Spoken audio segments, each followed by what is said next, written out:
mbote ya mingi na bandeko nyonso o balandaka ngai. Bandeko oyo na kolobela lelo ezali lisolo ya compréhension. Ezali likambo ya koswanela te, mais ya koyoka oyo na koloba pe bo comprendre na lobi nini. Bandeko vraiment na kosenga bino compréhension ezali ya mingi. Pona nini na lobi boye likambo oyo na kolobela tambolaki na ba réseaux sociaux. Ndeko moko azalaka na Allemagne, azali angolais. Ndeko wana azali marié na une femme congolaise, donc Congo de Kinshasa.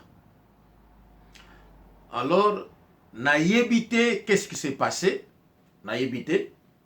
Mais il me semble que divorce et salamaki, ba conflit et yaki, ndenge salamaka toujours. Mais mwana mobali aye kosala vidéo. Mwana mobali wana ya angolais azali angolais ya Kikongo ya Angola. C'est inutile de préciser Kikongo ya wapi parce que na Angola tozana Kikongo ya Wiji, ya Mbanza Congo, Kikongo ya Kabinda. Mais eza importante, mais na linka eloko bo comprendre azali Kikongo ya Angola. Alors makambo oyo ye amonaki na libala, amonaki ke akoki kogomba yango te. Malamu ayebisa bandeko na ye bangole oyo ya Kikongo ke no to sala attention to keba. Angola eza na basi kitoko ko banda Kabinda tiku nene. Soko linko bala mwasi oaza angolaise. Peu importe kazali ya sud, ya nord, ya ouest, ya l'est ya Angola, mais au moment que azali angolaise, linga ye. Ekwe ya lelo, ekwe ya lobi, ekutala résolu na Angola. Toko loba mindoko na biso ya Angola, et puis ça résolu. Mais soki okei ko bala congolaise, olingi orendre vina yo mokuse parce que oza kobenga ngambo na vina yo. Ndeko wana mtu alobaki yango. Me ye tango alobi yango na Kikongo. Kikongo monoko oyo ye alobaka. Kikongo oyo Angola. Ye afinga ki Congolais te. Atanga ki kombo ya Congolais te. Mais apesa ki conseil na libota na ye oyo ye amoni. Que baninga na ye basala attention. Ye azana bomoi po nzambe abateli ye.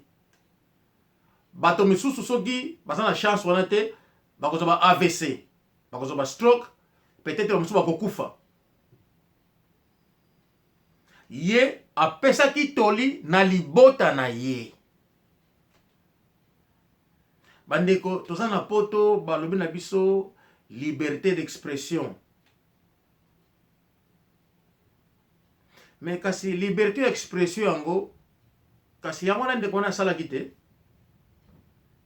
amoni oye salamela ki ayekoli amoni ba pasi amoni lokola ye azana bolingo ya mboka na ye amoni pe bandeko mususu oya ye ayebisa bango bayekola kino bikolo wana kuna basi to sala attention. Il y a toujours des exceptions dans la vie. Kobala pe mususu na chance hein.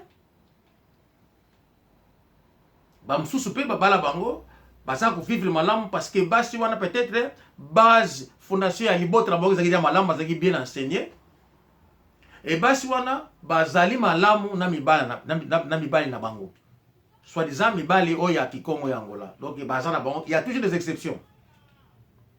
Mais ndeko wana alobaki na Kikongo apesa ki toli na bandeko oyo ye alingaka ya mboka na ye. Soki bino bapesa katolite po na mboka na bino etali bino. Mais ye alingi peuple na ye la mboka na ye oyo amonaki avec basi ya mboka wana otaka Congo bosala tension bango mingi bayaka pona intérêt basalela bango batikala kobonga. Ok, vi oyo poteza nango pasi kobonga ngo fele bayila ngo patela mboka na bango même patela mboka na babonga kaka te bien que balinga bango babonga kaka. Alors kuna sala ngo facile oliba mi bongela bazo bonga kaka te balinga kaka mibali oyo ya bangole ya bakongo babongisa bango wana toli ndeko wana azalaki kopesa na baninga na ye bandeko lisolo oyo ekomilinga bamila ngai na limbola oyo ye alobaki na Kikongo po batu oyo bakomi kokana ye okomona muluba moko boye akomokana ngole wana mais ye oloba chiluba ye alobaki na Kikongo ya mboka na ye mais sikoyo ekoti na chiluba ndenge nini est-ce que ezalaki traduit na chiluba tangu ye na Kikongo yo soki na chiluba to ezalaki comment? Alors bandeko na ngai na minute oyo ndeko wana bakomi ko menacer ye ke ye bakopanza voiture na ye ke ye tokoboma yo mutu ya mboka moko boye tokokende no wapi. Mais ndeko na ngai vraiment mais bino boza ko répondre mutu ya muke ya mboka wazanga na eti na bino bate minene bomoni te ke no mutu ngata ni muke tina ko répondre ko zala te fele botika na bino. Mais bandeko moto wana albaki kombo ya moto te sikoyo bino bozo benga ye boka na ye bopanza voiture na ye tala kutu lingala na ye tala kutu ndenge ye azali muzombo moko boye mutu akola na mboka yo soki tozwi yo tokobeta yo mais sikoyo bokobeta ye mpona pasi oyo ye amonaki na libala oyo azalaki kosala kozwa so ya mwasi na ye na bana na ye yango bino yokola ye amoni pasi ya longwe yango bino bokobetela ye bomoni te ke ekomi motema mabe ekomi mauvaise foi. Mais soki moninga abateli ekolo na ye mabe eza wapi? Ole tokana barwande tozokana kaka mutu oyo aza na ye ayoki pasi apesi kaka toli na bandeko na ye bongo vraiment barwande oyo vraiment bazoboma biso oyo bazosala mabe koleka bokokana bango te kaka mutu kaka oyo kaka avandi na ye pasi eleki amoniki te ekolo na bobala susu te lokola ye alobi yango na bazokana ye bandeko oyo ekomi komonana ke no motema mabe na biso eza kobakisa eza komata se komata motema mabe na biso bozobomba yango lisusu te. Mais boyebaka ke motema mabe lokola bokomi kolakisa yango bazoba pe baza koyekola moto na moto aza na ndenge na ye bamosusu soko olakisi ye okomona ye abombi na ye ase manifeste te mais ye pe akozongisa.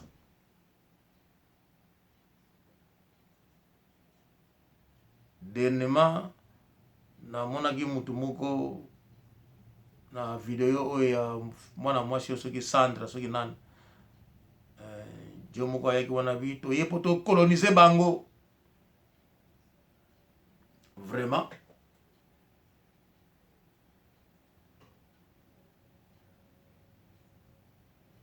Rwanda eza muke par rapport à Angola muke par rapport ya Congo sikoyo Rwanda ezo coloniser Congo elingi coloniser Angola oyo eza munene koleka Rwanda.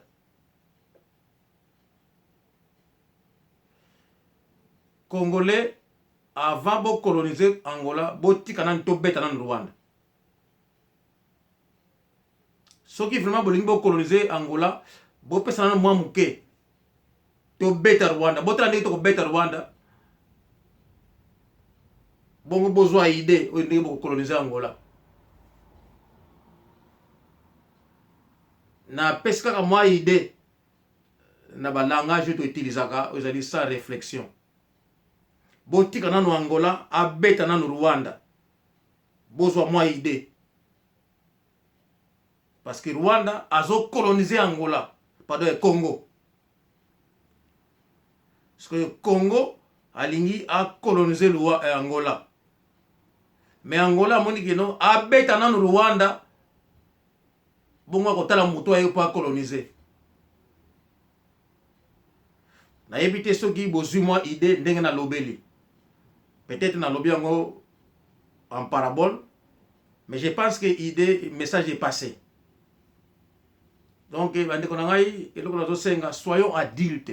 Tout ça, on a réflexion, tout ça, on a bolingo ya mingi, ce qui est comme ça, la mitio, to réfléchir avant to bana ko répondre. Si tu vas pas mayele, ce que moi dis que non makambo, ça pas mayele, yo zoba, kokota makambo na te parce que ba réponse les un peu médiocre ya bozoba. Bamsu ba ko répondre yo te, bamsu ba ko répondre yo.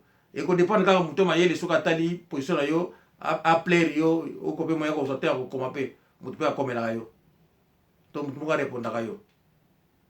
Ko pe ba ko yo pe ignorer yo. Donc bandeko, s'il vous plaît, motema mabe to longola yango. Na ndenge na lobi boye, na yebike ko limbola yango na limbola yango yepe mingi trop na te deep. Okomona ba ba ko finga.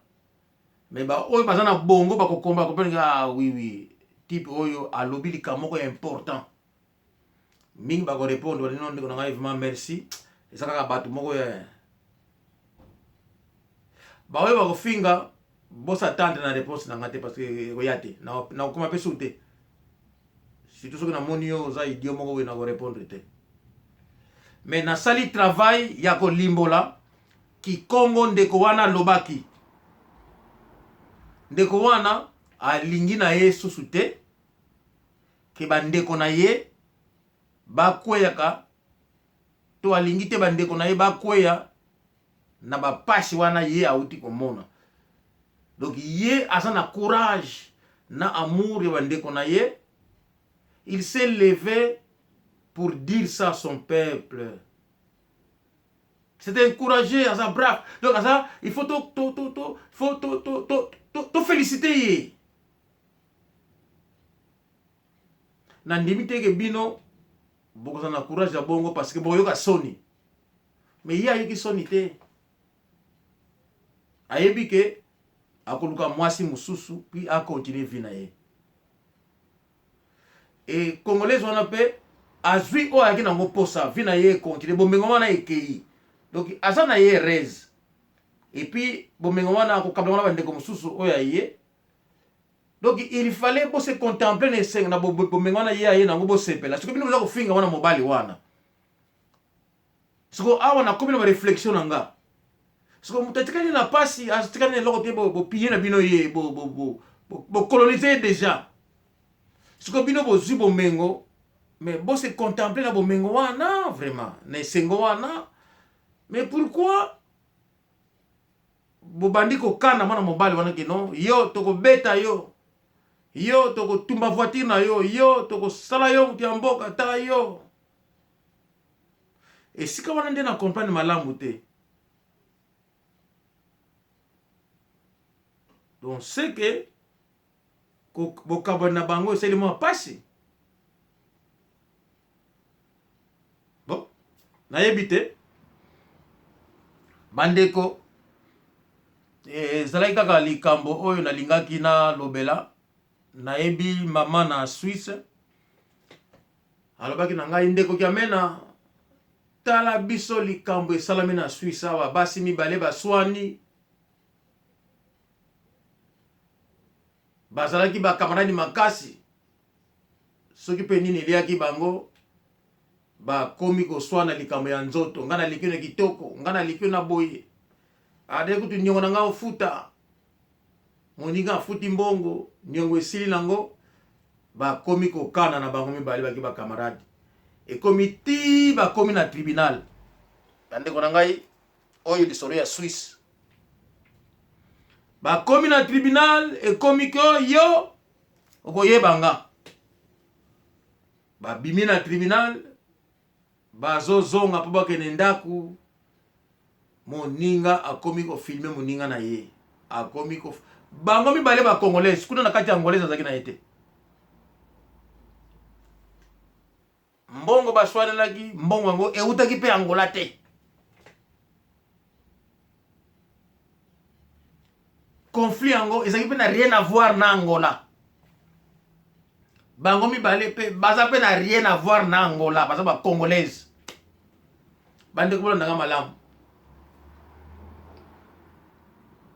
koswana ye makasi bakomi kose filme bango moko bakomi kofilme moninga mpo aprouve moninga bakomi kolansane basala baéchange baparole mwasi moninga oyo mosusu bazalaki kofilme oyo azalaki kokima nde makambo ndenge nde kobunda te akomi esika moko atomboki tikuta zwi molangi ya pasuli yango apiki yo soko kodii kofilme yango pusi pene na kokata yo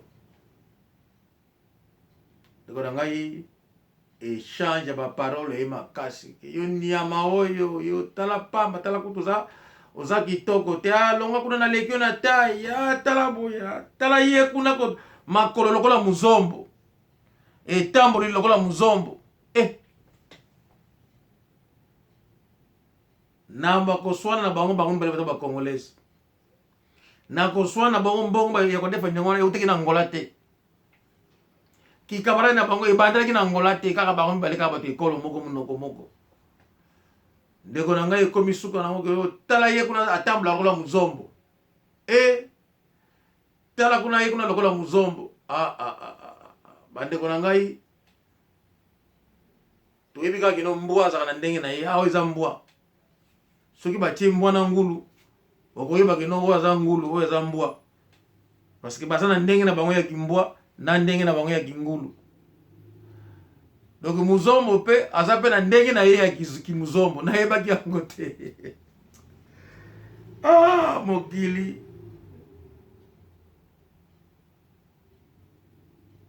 mokolo wana namonaki anglais moko na tuni anglais natala nwala wana kuna za ekolo nini anglais why no tell me the tribe of that guy I can't tell he's just a black person mundele alobi nanga bongo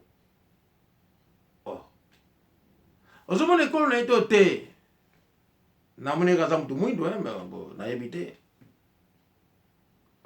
mundele amoninga zoba ndenge ngela kodevine na kopesa yo kodevine tribu ya mutu wana to pays ya mutu wana juste en regardant sa façon d'être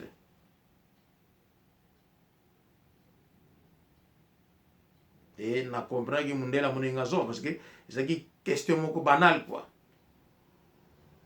mais femme wana akoki komona ke na kati ya mwasi na baswana yo adefisa mbongo liboso aza komona ye lokola muzombo te mais kaka mokolo baswanaki amoni ke te kotambola na ye ezalaki ya bazombo na forme na ye mpe ezalaki lokola ya bazombo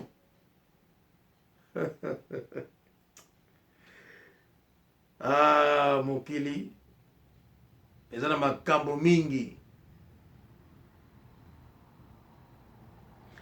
bandeko basengaki babichana video yango ndenge afingaki ndenge alobaki alo bandeko nazoki conseil mingi bolanga te soki otie video wana et puis osala yango programme eza lokola ozo créer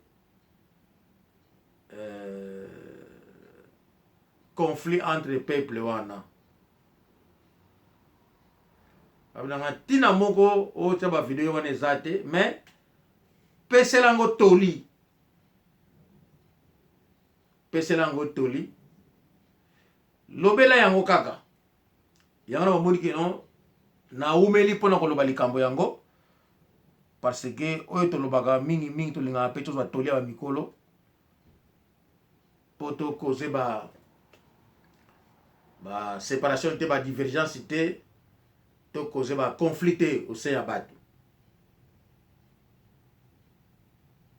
mais bomoni ke finalement nalobeli yango balobi ndeko lobela yango pesa bango toli ke moto atambolaka lokola muzombo aza te totala ye kuna muzombo moko boye aza te lokola muzombo aza te donc moto na moto aza na ndenge bacréa ye aza na spécificité na ye moko boye osoki otali omoni kaka aza moto azala pembe azala mwindu azala ndundu okomoni keno mutu aza mwindu aza pembe aza ndundu okomona ye me okoloba te keno tala kuna lokola ye lokola muzombo moko boye alo bazombo bazalaka ndenge nini bazaka mutu ya nyoka libumu ya taba makolo ya mbwa maboka miseleke te nayebi te forme ya muzombo ezalaka ndenge nini moto ya taba libumu ya nyoka makolo ya nayebi te kaka mama wana na Suisse mutu akolimbolela biso mama ekosala esengo soki ozwi ntango osali video oyebisi biso ndenge bazombo bazalaka po soki tomoni na nzela tomoni kaka mutu wana mutu ya taba libumu ya nyoka toyebi tala muzombo wana to azala mutu ya mutu libumu ya nyoka makolo ya taba to ya mbwa tokoyeba ke wana muzombo mama mutu na Suisse yo mutu yebi yebise biso toyekola toyebi ke ekoyede pe peuple congolais parce que lokola balingaka mingi bacoloniser peuple angolais soki pe bayebi ndenge spécification ya muzombo ezali ekozala facile na munoko ya congolais kaka wana kuna muzombo soki otali kaka ye amoni azala mutu ya taba libuma nyoka makolo ya bambwa toyebi yake no wana muzombo mama na tiki na ndeko wana ya Suisse polémique ezala te to swana te to fingana te surtout nga bofinga na minonga te naza kaka munoko oyo ezosunga nalobeli likambo ya ndeko aza na Allemagne ndeko wana asengaki kaka na bandeko na ye bamibatela me komi le ngambo bakomi koyina bakomi kokana ye bon toyebi te mpo na nini totali mpe na ndeko oyo ya Suisse ya mwasi toyebi ke akoexplike biso ndenge nini bazombo bazalaka milai makolo ya mbwa mutu ya nyoka libumu ya akoyebisa biso comme ça tokoprofite toyeba ndenge bazombo bazalaka video na yo na boyi nanga kotia yango mais lokola etambolaki na réseaux sociaux j'espère que bato mingi ndeya bazwaki yango parce que etambolaki mingi na milieu angolais mingi mpe basalaki bacommentaire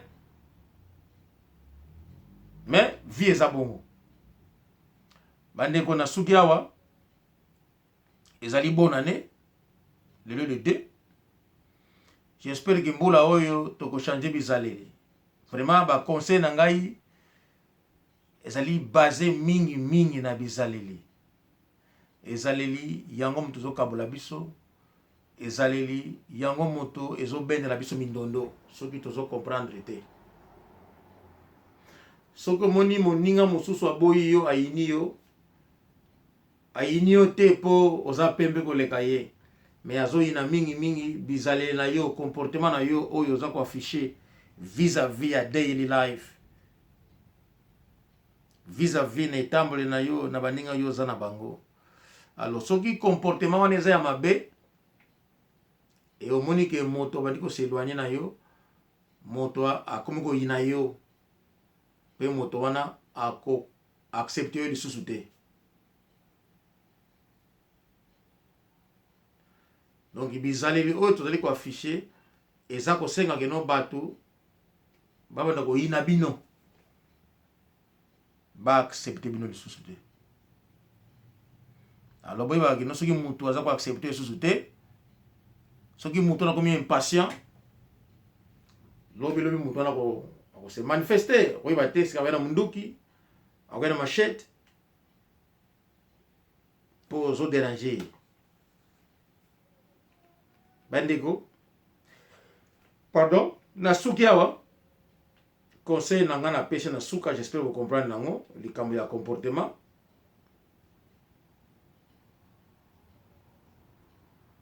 et ensuite kofinga ezala te Até a próxima. Tchau, tchau.